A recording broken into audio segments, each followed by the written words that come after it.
നമ്മളൊക്കെ അഹ്ലുസുന്ന വൽ ജമാഅയുടെ വഴിയിൽ ഉറച്ചു നിൽക്കാൻ പരിശ്രമിക്കുക. എന്താണോ സുന്നത്തിലുള്ളത്, എന്താണോ ജമാഅത്തിലുള്ളത്, അത് മതി നമുക്ക്. സ്വഹാബിമാർ പഠിപ്പിച്ച പോലെ അവരെന്താണോ ചെയ്തത് അതാണ് നമ്മളും ചെയ്യേണ്ടത് എന്ന് സ്വഹാബത്ത് പഠിപ്പിച്ചു, താബിഈങ്ങൾ പഠിപ്പിച്ചു, അയിമ്മത്ത് മുഴുവനും പഠിപ്പിച്ചു. നബിതങ്ങളുടെ മാതൃക, സ്വഹാബത്തിന്റെ മാതൃക, താബിഈങ്ങൾ ആ സ്വഹാബത്തിൽ നിന്ന് സ്വീകരിച്ചു പോന്ന മാതൃക, അതാണ് ഇസ്ലാമിന്റെ അടിസ്ഥാനം എന്നത്.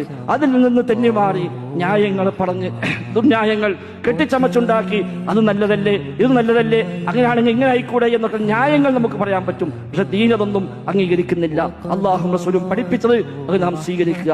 അൽയൗമ അക്മൽതു ലക്കും ദീനക്കും എന്ന ആയത്തിറങ്ങുമ്പോൾ ഏതാണോ ദീന് അതാണ് എന്നും ദീന്. ഫമാലം യകുൻ യൗമഇദിൻ ദീന ഫലാ യകുനുൽ യൗമ ദീന.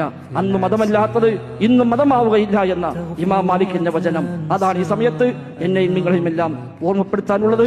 റബ്ബ് സുബ്ഹാനഹു വ തആല ഹഖ് മനസ്സിലാക്കാൻ, ആ ഹഖിന് വേണ്ടി നിലകൊള്ളാൻ, അതിനുവേണ്ടി പരിശ്രമിക്കാൻ നമുക്കെല്ലാം തൗഫീഖ് നൽകി അനുഗ്രഹിക്കുമാറാവട്ടെ.